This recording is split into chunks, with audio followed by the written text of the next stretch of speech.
Did you hear what Pakistan's Defence Minister Khuwaja Asif told me?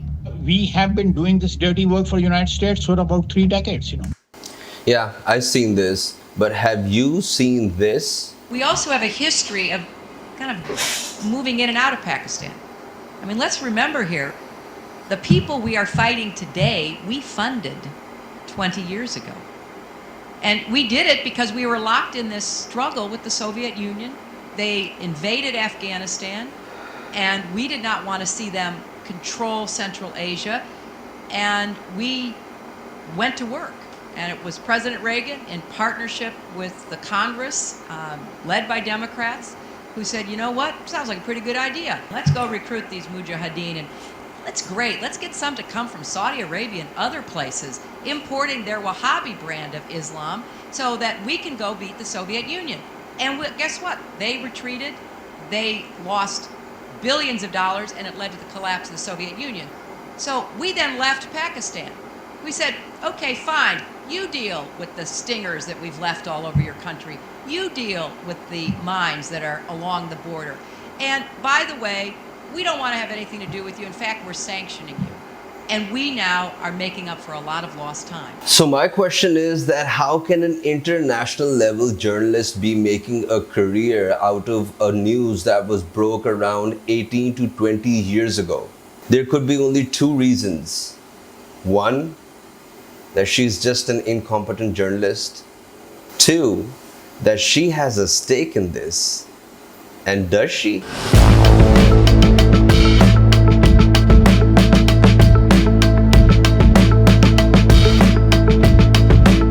Yalda is from Afghanistan. She was born there. So as I said in my column, my recent column, that an Afghani reporting on India and Pakistan is like a North Korean reporting on South Korea while being an immigrant in Canada. It's like a German reporting on events in France while living in the United States of America. It's like an Iranian man reporting events in Saudi Arabia while living in the UK. It's a cultural thing. So who do you think is more important? Hillary Clinton, the State Secretary of America, or the Defense Minister of Pakistan? As a journalist, I know that we have this timeline inside our head which consists of major events, and we refer back to that timeline when something happens. And this event of Hillary Clinton testifying that all this happened was a big event. It wasn't a small event. Any journalist reporting geopolitics around the world, this event is enough to burn it down forever. I do not know how Yalda Hakim did not remember this. How is she making a career out of a news that was broke around 18 years ago? And what is Sky News doing about this? How is Sky News complacent? Why? I'll tell you why. Sky News liked that 1.5 billion people logged into their channel and saw this. Sky News loved it. So something that has been reported around 18 years ago, they're trying to make it as a breaking news. It's like reinventing the wheel. It's like discovering gravity around 300 years later after Newton. People are above and beyond it, and Sky News is just making money while pleasing India. They know that 1.5 billion people loved what they do, and it's kind of blurry for them, and they don't remember because it's not their piece of pie. So, one, they deploy an Afghan background person to report on Pakistan. Two, they're beating around a bush saying that they've broken some news, and that's no news. What Yalda is doing next is going on different shows and talking about how this experience was. Watch this. A lot of people wrote to me to say your jaw dropped. You were quite shocked that he'd made this admission. Did you see my face though? Yeah, well, the pause. You're like, what? What do they say? Journalism is first. That jaw drop happens when you don't know what to ask. It happens all the time. When a journalist has prepared an interview on a certain angle and that angle is destroyed right in the beginning of the interview, the journalist is usually left jaw drop, like her.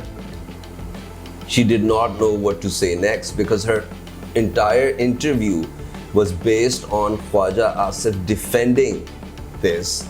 But Khuwaja Asif just repeated what Hillary Clinton said way long ago. And you're making a career out of it. Draft of history.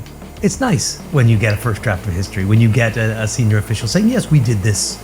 And I think... So she's on a Sky News podcast. So what Sky News is doing is Sky News is highlighting their own news that they think is a scoop, that they know is not. I'm sure many people in the organization remember Hillary Clinton's speech and other documentaries I'll show you next. It came out sort of inadvertently because you were talking about current events. He's like, listen, we're just being blamed because we funded these militant organizations in the past, and we did that at the behest of the CIA and British intelligence. What is new in this? What is news? Is this international journalism? So America intervening in this region has been documented so prolifically that you cannot escape it on the internet. I'll show you another video. U.S. National Security Advisor Brzezinski flew to Pakistan to set about rallying resistance. He wanted to arm the Mujahideen without revealing America's role. On the Afghan border near the Khyber Pass, he urged the soldiers of God to redouble their efforts. We know of their deep belief in God, and we are confident that their struggle will succeed.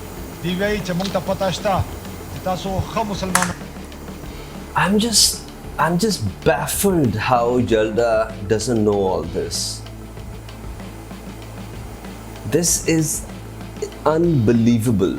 Either she knows and she's playing a trick on the entire world because she has a background in Afghanistan and she has lived in Pakistan, or she's just straight up incompetent and she's at that position because she's an immigrant. You know, an immigrant story is a good story. So at every job interview, she has a story to tell about a struggle, which is no struggle in Afghanistan. Being people smuggled from Afghanistan and Pakistan even happens today. And when she was smuggled from Pakistan and Afghanistan, it wasn't even called smuggling. It was just called plain traveling. And I'm sure that she made this story way better for the Western society to consume. And I'm sure that she has punched down on her class fellows, on her colleagues, using this story to come at this place at Sky News. But any person reporting geopolitics from around the world would remember this. And this is so precisely documented that it's not even a joke now. But it's funny how Sky News is using Yalda Hakim to make a fuss out of something that is not even news now. You know, that land over there is yours. You'll go back to it one day because your fight will prevail and you'll have your homes and your mosques back again because your cause is right. God is on your side. How can you have not seen this? Where is the Sky News? Where is Yalda Hakim? Where is that guy interviewing Yalda Hakim? Where is that beer bicep guy? Have you not seen all this? Why are you reporting on Pakistan when you don't know the politics surrounding Pakistan? So I know what Yalda is doing actually. Yalda was raised in a household in Australia which was a pure Afghan household. She talks about it all the time in her interviews, that her household was a politically charged household. Only a Pakistani could tell what a politically charged Afghan household would sound like. For the people around the world, Pakistan has a record of holding the most refugees around the world, and it's the Afghan refugees. So Afghanistan and Pakistan has a relationship that goes beyond decades. And India, Ranveer Allabadia would never understand this. He does not know. You see what happens when Pakistan and Afghanistan play cricket matches? Do you see what happens in the stands? Do you see how Afghan people have attacked Pakistani embassies in London? This is all because that Afghanistan thinks, a lot of people in Afghanistan think that Pakistan has been responsible for the instability in Afghanistan. And for that, they carry bad blood. And being raised in a household, Afghan political household, that means that that feeling is just inherited by you. And we can see clearly how Yalda Hakim is becoming a party to this. Yalda Hakim is a party to this. If Pakistan and India go to war and a person with Afghan background reports on it, that would not be unbiased reporting.